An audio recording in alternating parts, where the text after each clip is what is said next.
The following podcast is intended for mature audiences. If you enjoy our work, please like, comment, subscribe, and follow the links in the description. Thanks for your support, and enjoy.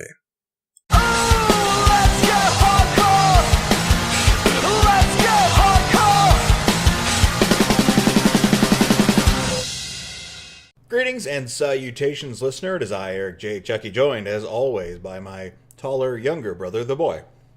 Hey. This is a Two Nerds podcast. Today, we seem kind of chill. Yeah, basically. We're talking about the Fullmetal Alchemist movie that, despite what you might be led to believe, wasn't made by Netflix and is just part of their distribution. It was a Warner Brothers movie made in Japan. This actually been cooking for some time. But they wanted to... Well, they ended up waiting till CGI technology and stuff caught up. Which, ultimately, I think was a good decision. There are parts of the Fullmetal Alchemist thing, the Fullmetal Alchemist, Al. Al's got to look good. Yeah. And that could have been done practically, but still, that's pretty expensive. Yeah. It's cheaper to do it via CGI. But anyway, spoiler-free review, this is a relatively new movie. Yeah, spoiler-free review, I think. Have you seen or read any of the Fullmetal Alchemist series up to at least the halfway point? If so, if you really want to. If not, don't. Yeah, I have nothing to add. Basically what he said. Getting into spoilery territory, and if you haven't seen or read Fullmetal Alchemist... You know what? I have one thing to add, because it was going to be something I summed up with, but I think it gets across to people who want to know why we have that opinion before spoilers. Sure. The Fullmetal Alchemist movie, the not Netflix, the fake Netflix original movie,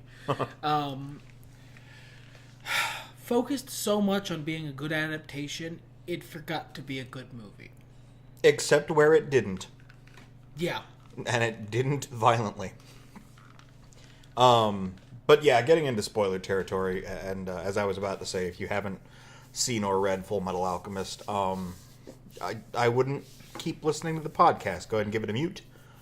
Leave it running in the background, hit that like button, and subscribe. Also, I mean, if you want to keep listening, that's fine, because Fullmetal Alchemist is pretty old at this point. Well, sure. Spoilers for a 10-year-old thing. I Yeah. have no idea how old Fullmetal Alchemist is. I just realized that. Way more than 10 years. Yeah, it's more than 10 years. More 20? 15. Not Jesus. quite 20. I want to say 2003 was the first anime. I'm going to Google that while you... Sure. So I actually haven't seen all of Fullmetal Alchemist. Me neither. I saw enough of the original series that nothing in this was a shock to me. Same.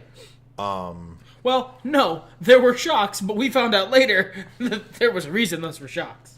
Well, I was pretty aware of it at the time, but I decided to do some background research because I know Brotherhood is a very different anime, and I have not seen any of that. I understand it's supposed to be better. I just haven't sat down to watch it. Everyone who's seen it says it's better. Um, Oh, Jesus, no. 17 years. The manga started in 2001. yeah, but the original anime was 2003, right? I have no idea. I'm going to check.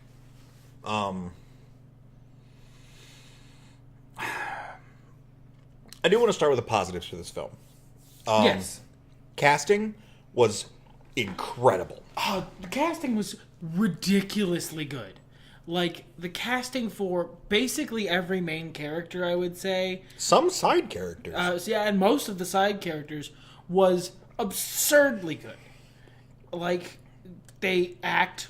They're obviously good actors, so they get the parts down well, and they look like the characters from the anime, which is what I saw. I don't really...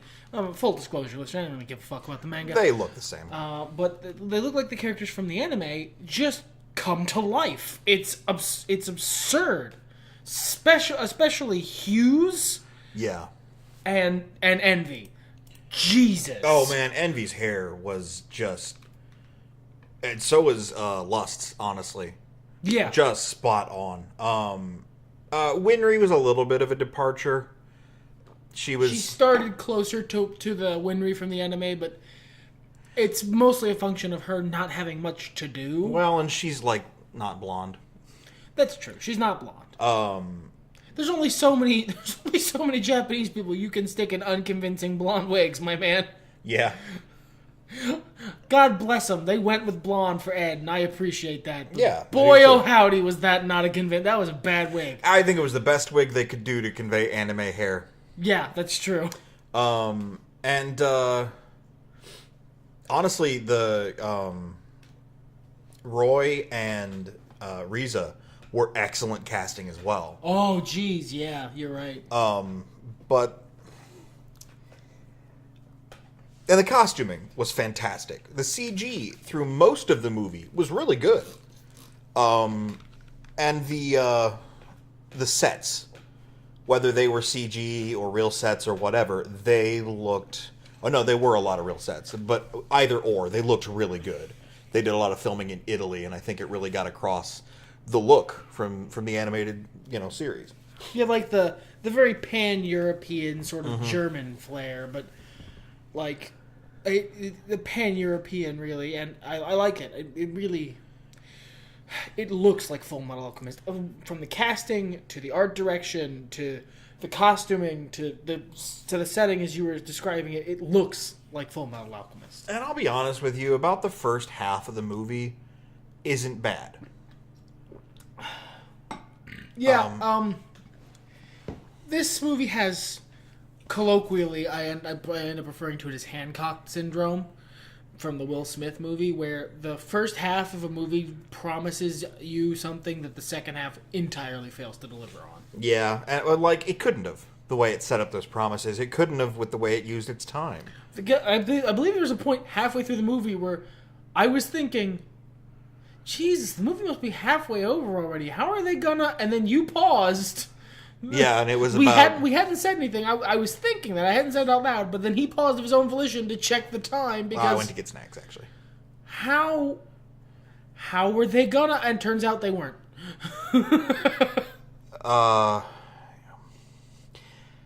Like, the non-insider, the version of this, of the problems, because despite all that beautiful groundwork, there were so many problems, is the fact that they just didn't give anything time to set. Yeah, Fullmetal Alchemist, at least, again, neither of us have seen the whole anime, and neither of us have seen Brotherhood, so maybe we're wrong. Well, the parts of Fullmetal Alchemist we've seen. Yeah. Like, let that be assumed from here on out. Because it's just too long to say. It's very much built around things being given time to breathe and build, and things being given time to... the characters being given time to come to life.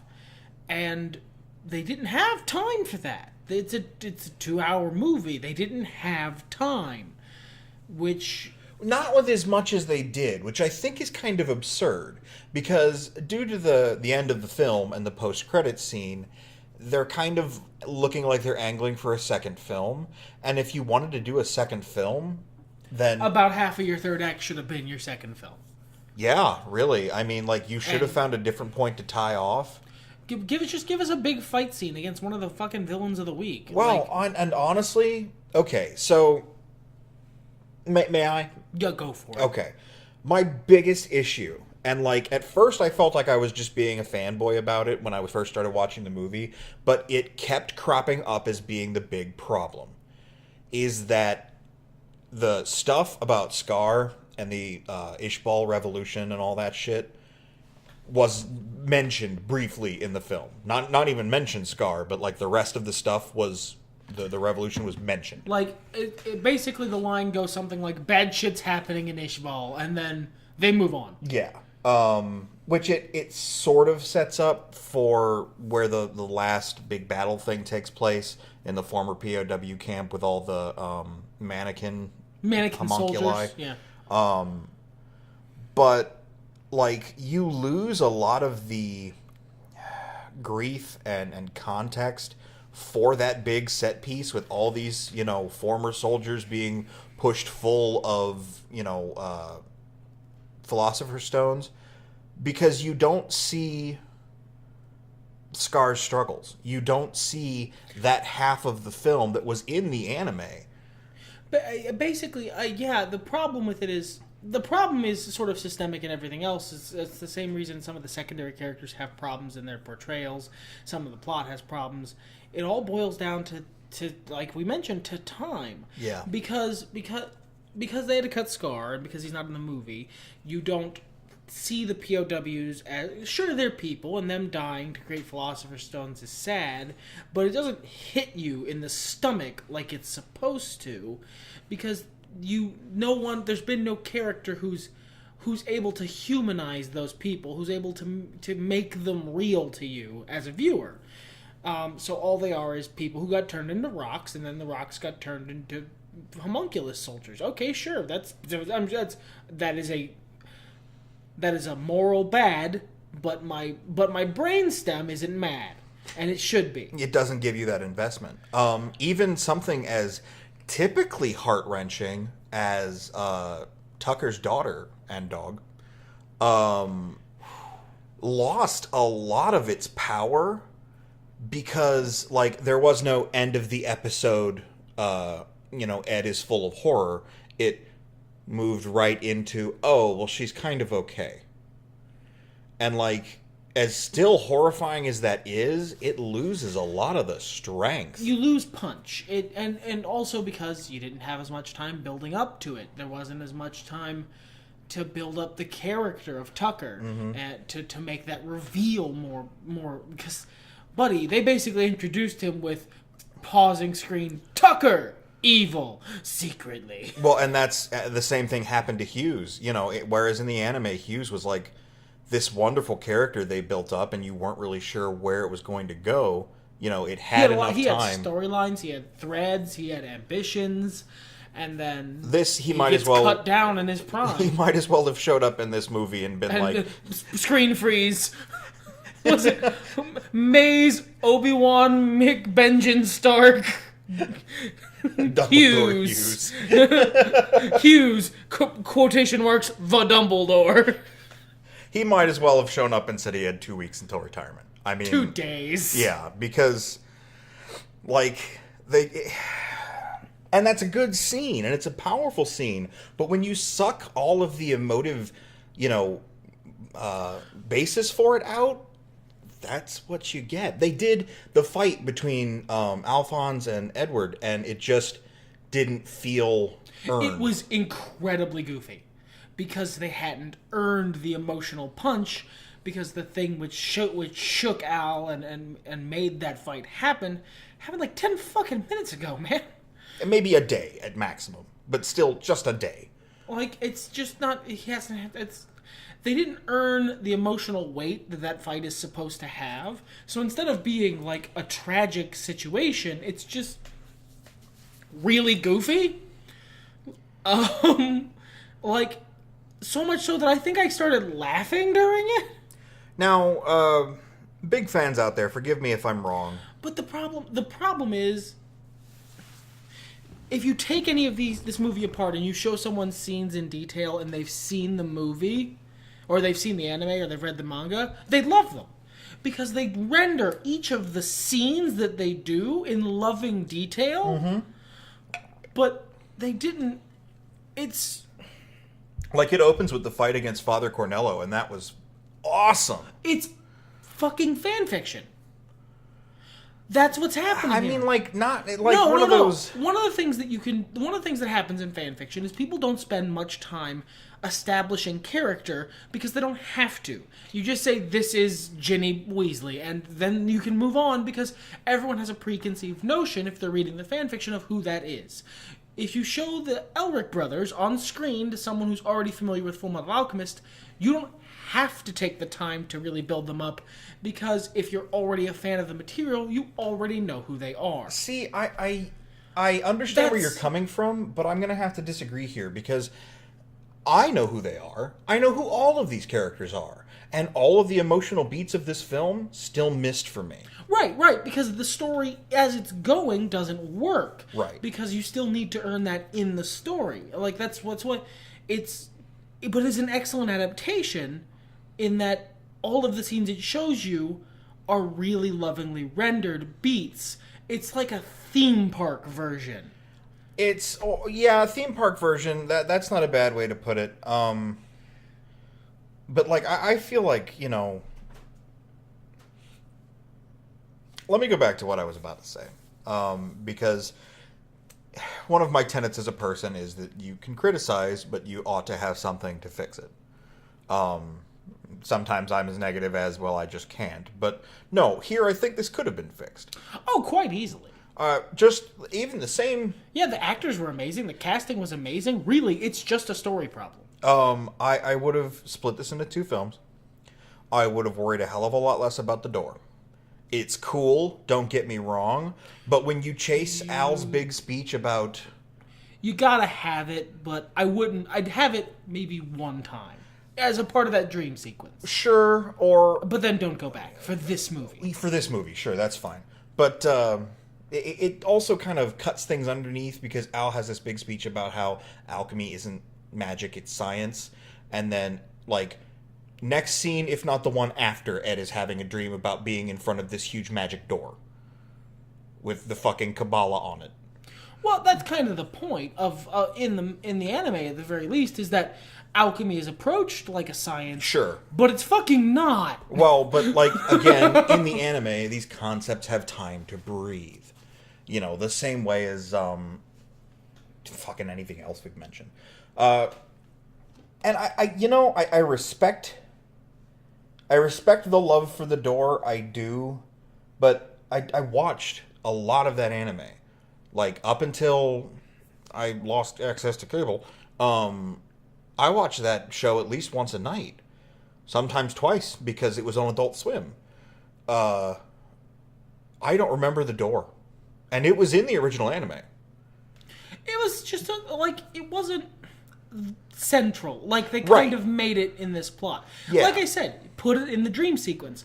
Because then you can still dismiss it as part of a dream sequence. Sure. And maybe spend a little less time on that dream sequence. Because it set up a lot of stuff that didn't need to be set up. It confirmed a lot of things that we already got. I think it was a really cool sequence, but it was visually cool. It was visually really cool, but the guardian of the door, let's say, crosses the line into tell a bit too often. Sure, and it throws a lot of shit at you really fast. Like, it's not hard to figure out that he's dreaming, but man, like, way too early in the movie, I feel. Well, no, it's in the right place in the movie. It would, because, again, this whole movie is incredibly poorly paced. Sure. The problem is that it's exactly in the right place in the story, but that should be episode 3.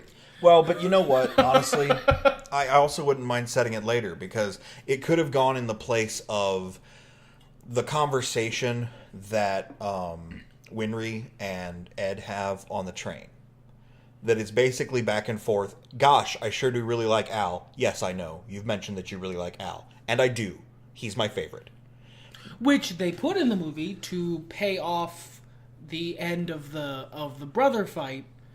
But again, it doesn't work. We already even established that with the dream sequence. If you shift that over, it loses a lot of the front loading, and it reinforces that point a little bit more by showing than telling. It still tells a lot, but I just don't have the same problem with that sequence that you do. Maybe you really got something in your craw about that sequence. It's just like it lifts right out.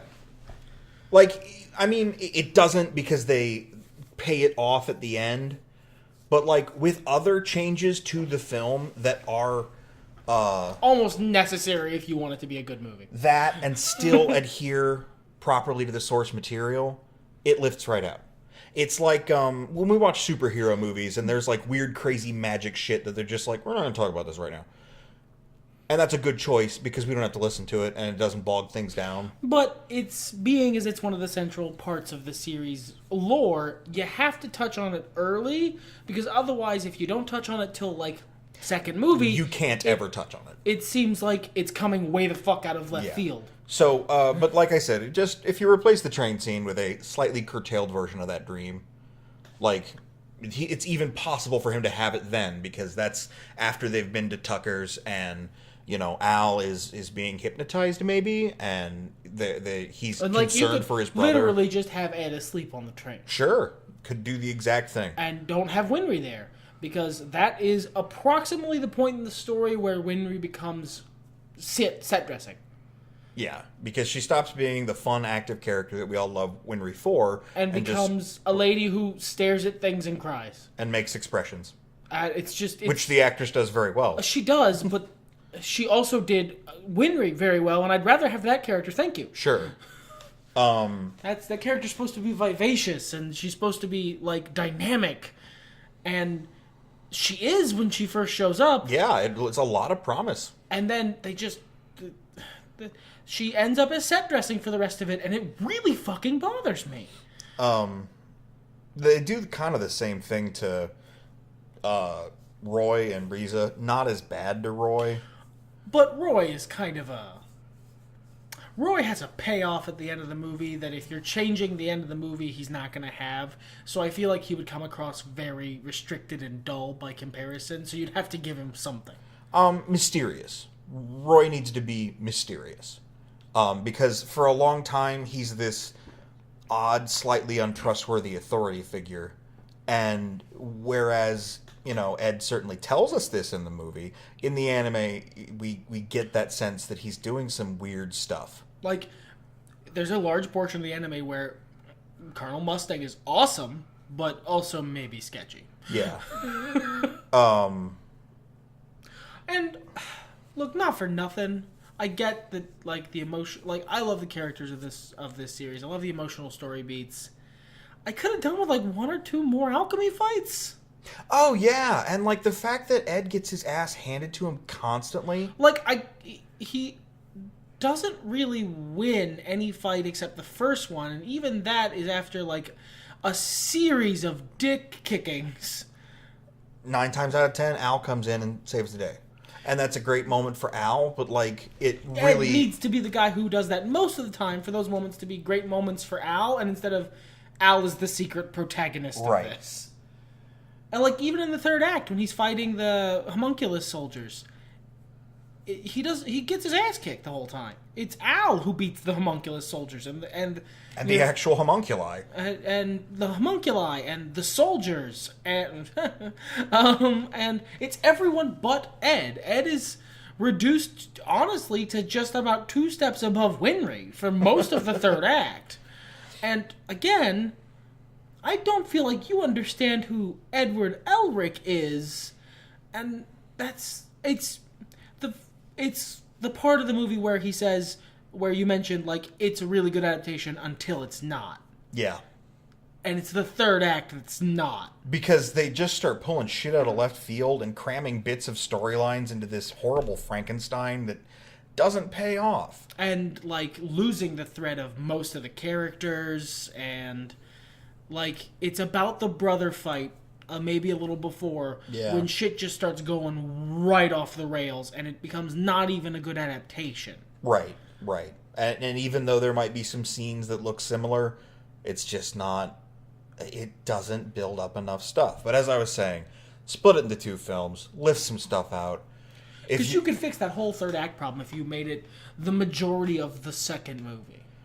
Sure. Do the thing that the original anime did where they ship Tucker off and then you find out later he's a homunculus and he's part of these experiments. And that's when you bring in the mannequin army. Yeah, and do that in the second movie. Do that in the second movie. Shipped off in the middle of the first movie, and then you don't see him again.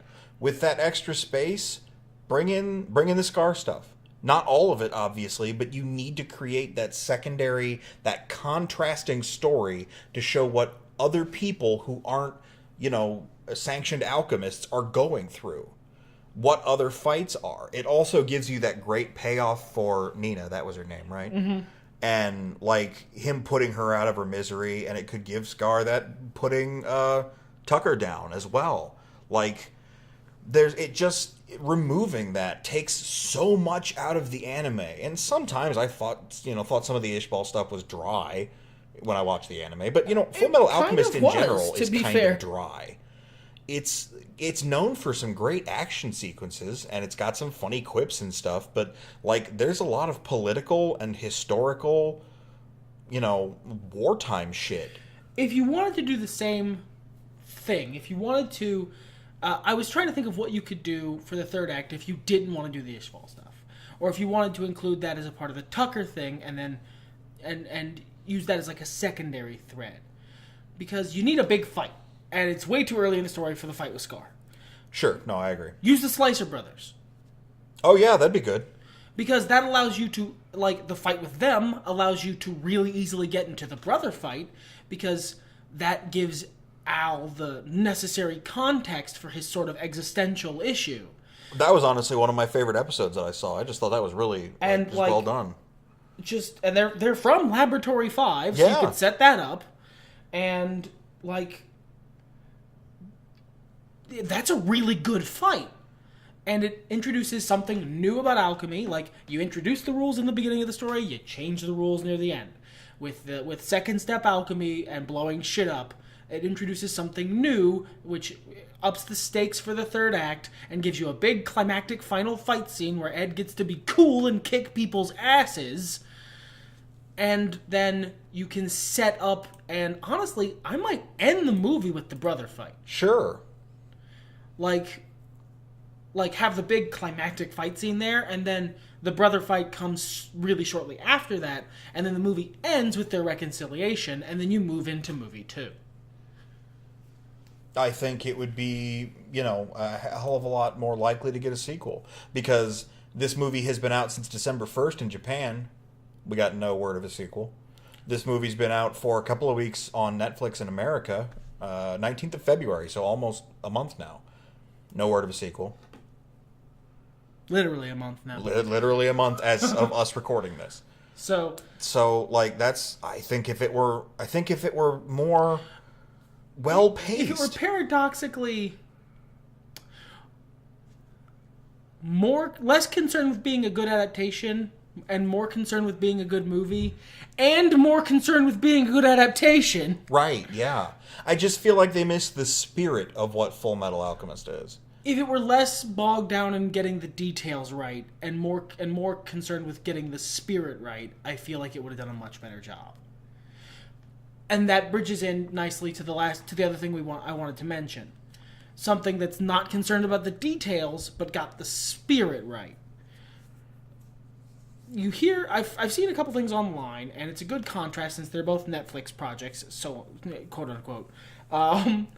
Between this as a very true to page, panels coming to life adaptation versus the Death Note remake. And I say remake very specifically. The American interpretation. Yeah, the Americanization of Death Note. The Netflix Death Note. Yeah. Obviously, that's a different story. It's a story about the Death Note, but it's not the same story. But it's a better movie by being willing to shed the details to get the spirit of the narrative right. Mm-hmm. And you don't need to go that far. Don't get me wrong. Yeah, it's not necessary to go that far, but hell, they could have built this movie slightly differently and had it end with the fight with I just forgot his name already. Father Cornello. Yeah, that would have been a cool big moment. Because if you're not going to finish the whole thing, then pick an arc and do it, not four arcs. Yeah, don't try and do like 1/4 of 4 arcs. Yeah, that just it's. I'm going to liken it, as many people, and now myself among that army do, to Dark Souls. Jesus. Well, but no, I think I've got a good comparison here. Okay. People like Dark Souls for a lot of reasons, but one of the big things they talk about a lot is the cool bosses that are really hard. But if you came out with a game that was exactly Dark Souls, except it's just bosses, it would not be as good. I mean, they've done that a couple times. And they're not as good. They don't sell as well, people don't get as into them. There's no storytelling in the details. There's no moments of peace. There's no trek of difficulty in between. They wouldn't earn it. It's the same reason people who play the game get really jaded about it after their 50th playthrough with no deaths and so on and so forth. because you're speed running it. You can't speed run a movie, man. you lose the details. But in the vein of what you said earlier, it's important to try, if you're gonna criticism, it's, all right, asshole, what would you do better? And that's the frustrating part. There's so many, because we come up with like 3 different ideas. Oh, sure, and I've had a bunch of others. I could come up with 2 or 3 others in 10 minutes. It would have been so easy to do this better, because there's so much that's already right with it, that the stuff you fucked up, if you just unfuck those couple things, it would have been fucking amazing. Even the opening scene, as much as I thought it was really good, their origin, I mean, that's something that I don't believe I ever saw the first episode. But, like, I'd gotten it, from the opening of the anime, or, every now and then from a flashback or something. Like, that's so much time you could have cut out of this movie. And that's a similar thing I have with the dream sequence. That's why I'm a little frustrated with it. But that's so much time you could have used in this movie to let shit breathe. Like, you didn't do an origin story. You didn't get it. You didn't do the part where he gets his state alchemist certification. You skipped that. Yeah. Why didn't you skip the origin story and then just show the origin story via that dream sequence? That too, because they do a lot of it. You showed it twice. Yeah. And not that far apart. And if you do it as part of the dream sequence, that allows you to be way more allegorical with it, like you were with parts of that dream sequence. That's better. Yeah. I would have been disappointed either way if this movie was bad, but it's an even higher fall because it had so much promise and it looked so good and the acting was so good and the characters were so completely on point until they weren't. Yeah. And the story was doing well until it wasn't. Yeah. And it basically, I would have preferred it were worse. I would have preferred it were just banal and bad, as opposed to being that close to being really excellent. Yeah. Like, that's just, you hate to see it. But that's what we've got, I think. I'm going to be honest, I'm probably not watching a sequel if there is one. You didn't get my buy-in, guys. I'm sorry. Yeah, I mean, I wouldn't expect there to be a sequel. I'd be surprised. But... If there is one, good for you. I'm glad. Everyone gets paid. Great. But I'm not in. I'm sorry. They're making a live-action Bleach adaptation. Not the same group, I don't think. Well, I don't give a fuck about Bleach, so I don't care. I don't know. A few episodes we saw were cool. The sub, yeah. Yeah. The American voice acting is a little annoying. Well, I believe it's a Japanese movie. Go good. That's not. I'm not even being a weeb. The American voice acting for Bleach, I find genuinely kind of annoying. But I was like when I sat down and watched, some. In the same way that I can't listen to the original Japanese voice acting for Dragon Ball. Yeah. Dragon Ball Z. I can't. No, I sat down and tried to do that, and that couldn't happen. All the contrast when I went and sat down to watch Naruto, I couldn't watch the American. I just couldn't. My ears. You stabbed your own ears off. Yep, I would not have survived that. Well, this has been what? I think we're only at 2 weeks of the Two Weebs podcast. It's a change of pace, breath of fresh air. We don't focus on anime a lot. We've had a couple episodes in the past, but You did an entire podcast on an anime you don't even like that much. No. And then like a podcast generally about anime. I think that's been our experience with anime thus far. That last week and this week. Oh, don't worry. We have Dad of Light to look forward to on the Weebs podcast. Well, we're done here then, yeah? Yeah, man, yeah. Everything's better when nerds talk about it. Fuck it, let's go!